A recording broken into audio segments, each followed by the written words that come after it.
একটা মানুষের কপাল এতটা খারাপ হতে পারে, সেটা নেইমার জুনিয়রকে না দেখলে কখনো বুঝতাম না।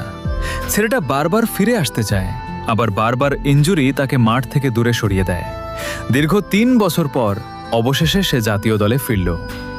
কোটি কোটি ভক্ত আবার স্বপ্ন দেখতে শুরু করলো।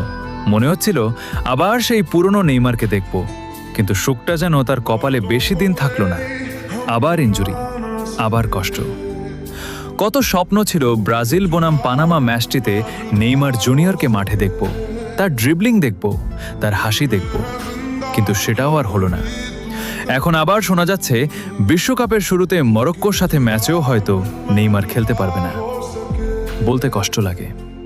আমরা যেন হতভাগা সাপোর্টার।